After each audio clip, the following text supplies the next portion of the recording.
la plupart des couples divorcent avant 10 ans. Parce que j'ai constaté qu'il y a beaucoup plus de divorces qui s'enregistrent dans notre génération que dans la génération ancienne.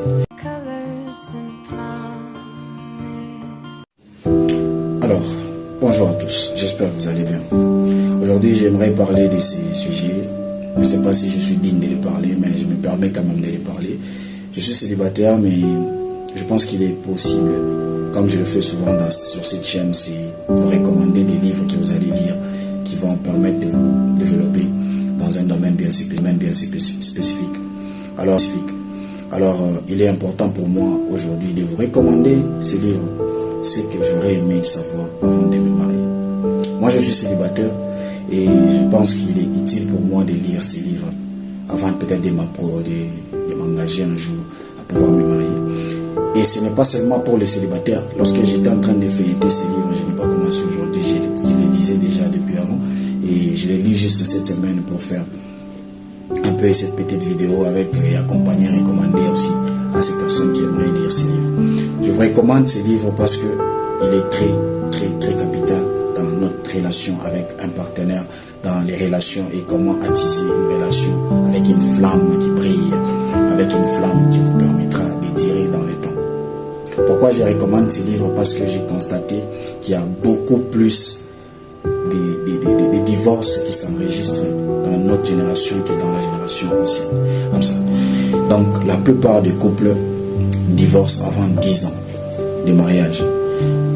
Gary Chapman explique dans son livre ce que j'aurais aimé savoir avant de me marier. Il dit la plupart des couples divorcent avant 10 ans. Il dit de 0 à 7 ans, c'est le temps d'apprentissage. C'est le temps où les deux partenaires apprennent à se connaître. Mais moi, je me pose la question parfois. Il y a des couples qui veulent se marier, ils partent prendre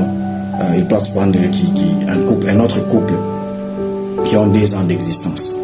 C'est-à-dire, tu veux te marier, tu pars prendre un couple qui a 10 ans d'existence pour te parrainer. Je me dis, quels conseils ils vont te donner pendant qu'ils n'ont que 10 ans?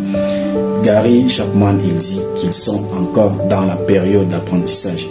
Ils apprennent à se connaître dans cette période de 7 ans, c'est-à-dire de 0 à 7 ans. Ils sont en train d'apprendre à se connaître. Jusqu'à ce qu'ils vont dépasser ça, c'est 7 ans, maintenant ils vont commencer à vivre. Mais on constate que la plupart des mariages se brisent avant 10 ans. Le plus dur, c'est au-delà des 15 ans, c'est-à-dire on ne dépasse pas 15 ans sans qu'il y ait certains divorces. Alors je me demande pourquoi autant de divorces, pourquoi autant de chiffres de divorces, pourquoi autant de pourcentages élevés en termes de divorces. Qu'est-ce qui se passe? Qu'est-ce qui ne va pas? Est-ce que les gens ont eu le temps de faire jeter un coup d'œil dans ces livres? C'est un livre très fantastique que je vous recommande de lire. Si vous lisez ces livres, vous allez voir qu'à chaque fois que l'auteur finit son chapitre, il vous donne des astuces à faire et il vous dit de discuter avec votre partenaire. C'est-à-dire, vous pouvez être en couple aujourd'hui, vous avez un problème de communication sur un certain sujet. Qu'est-ce qu'il vous demande de faire? À la fin, vous allez lire, il n'a que 12 chapitres. Donc, à la fin de chaque chapitre, il vous dit, parlez-en, discutez-en et il vous donne le point sur lequel vous allez discuter, des pistes sur lesquelles vous allez discuter pour améliorer votre relation et devenir meilleur de plus en plus. Alors, pourquoi ne pas lire ces livres avant de se lancer dans une relation de fiançailles? Pourquoi ne pas lire ces livres avant de se lancer dans une relation de mariage? Et quand même vous êtes marié, il est encore très recommandé, vous pouvez lire ces livres, ça va toujours vous aider pour ne pas peut-être retomber dans ces pourcentages qui sont tellement élevés. Il y a beaucoup de pourcentages de divorces qu'on ne peut pas compter. En France, il y a eu 45% de divorces l'année 2024. On ne peut pas imaginer. J'ai essayé de faire des recherches pour les pays comme la RDC, je n'ai pas trouvé des recherches, de données exactes. J'ai eu des données des années précédentes, j'ai eu des données de 2016. En 2016, à Kinshasa seulement, il y avait 2160 divorces. Je suis allé en 2023, j'ai trouvé qu'à Bukavu, il y avait 160 divorces enregistrés uniquement dans la ville de Bukavu. Je me dis, si maintenant on associe toutes les villes de la République démocratique du Congo, c'est-à-dire le taux de divorce c'est déjà élevé et on ne sait pas pourquoi. Alors ça nous fait un peu peur, nous, la génération qui vient juste après. Pourquoi ceux qui nous ont précédés n'arrivent pas à arriver jusqu'à la fin? Pendant que nos parents vivaient plus de 45 ans de mariage, 35 ans et 30 ans de mariage. On s'est dit, c'était quoi la raison? C'était quoi l'objectif de passer beaucoup de temps dans le mariage qu'aujourd'hui. Et pourtant, aujourd'hui, nous avons beaucoup plus de faveurs qui pourraient peut-être nous aider, nous, à passer beaucoup de temps dans le mariage. Il y a certains d'entre nous qui se marient à 30 ans et à ceux qui se marient à 35 ans. Pendant que nos parents, ils se mariaient à 16 ans.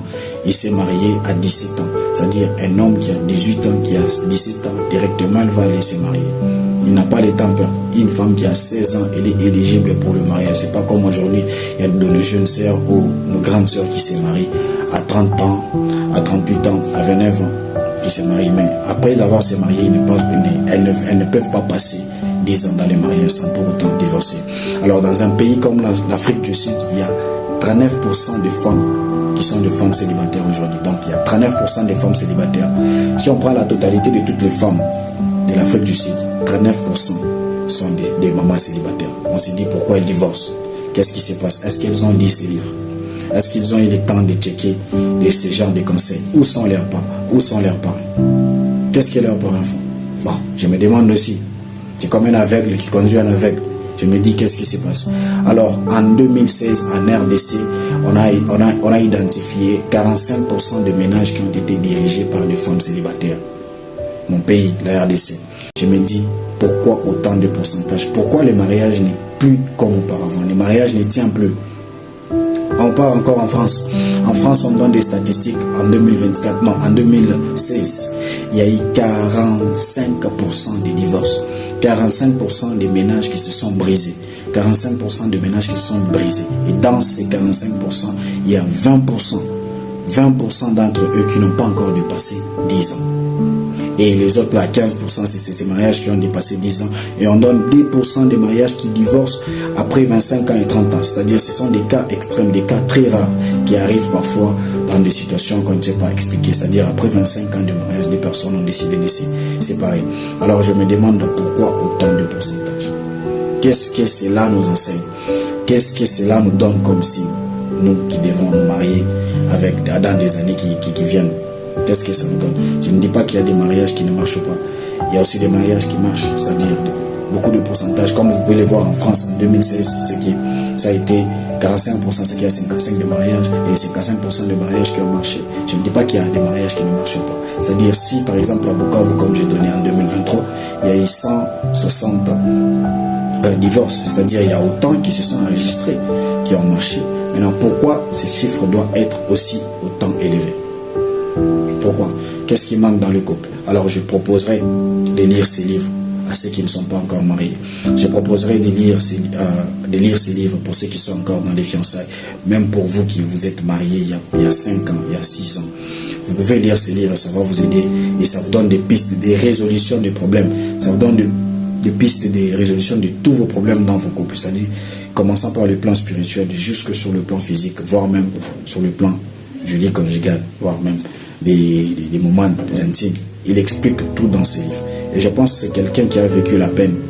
Pour parler de la peine, il a une certaine légitimité pour parler de ses livres. Moi, je pense qu'il est digne parce qu'il a 62 ans de mariage. 62 ans de mariage, il a passé 35 ans en conseiller des couples, 35 ans en conseiller des familles où il y avait des troubles. C'est quelqu'un qui mérite quand même qu'on puisse l'écouter, quelqu'un qui mérite quand même qu'on puisse un peu prêter de l'oreille à ce qu'ils disent. Je ne suis pas contre le mariage, je ne suis pas contre, et je ne suis même pas contre le mariage. Je ne pense pas que je suis digne de parler de mariage, je ne pense pas même que je suis digne de conseiller un couple.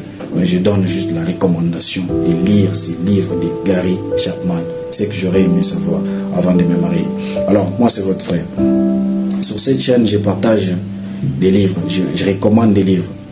Je donne l'introduction à un livre, je vous explique les contenus d'un livre et je vous recommande d'aller les lire parce que je sais que si je l'ai lu, ça m'a aidé, ça va aussi vous aider. Si je l'ai lu dans un contexte africain, ça m'a aidé, ça va aussi vous aider. Donc, j'essaye d'étudier un peu les contextes culturels et les contextes environnementaux d'un livre avant de les recommander, bien sûr. Je ne peux pas vous recommander un livre qui ne va pas vous aider. Comme je parlais dans une vidéo précédente, j'ai dit, avant de lire un livre, vous devez vous mettre dans un contexte environnemental et contexte économique. Mais je pense que ce livre, dans un contexte relationnel, ça va beaucoup plus nous aider. Dans un contexte où nous avons entretenir notre relation avec notre partenaire, ce livre est le mieux placé pour nous aider. Alors, si vous n'avez pas encore eu, vous pouvez écrire dans les commentaires que vous voulez ce livre. Je vais vous laisser un email où vous allez écrire pour recevoir ces livres en format PDF. Si vous voulez bien les lire en format dur, vous pouvez chercher dans votre région, vous allez les trouver sûrement. Il est aussi l'auteur qui a écrit les 5 langages de l'amour. Je ne sais pas si vous avez déjà entendu parler de ça ou vous avez déjà lu ça. The 5 love languages are 5 different ways to express love on an emotional level.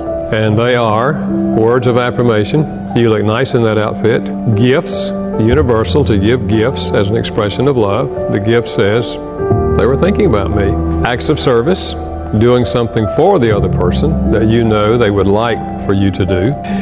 Quality time, giving them your undivided attention. I don't mean sitting on the couch watching television together. Someone else has your attention, but you're looking at each other, or you're taking a walk together and spending time talking to each other. And then physical touch. And out of those 5,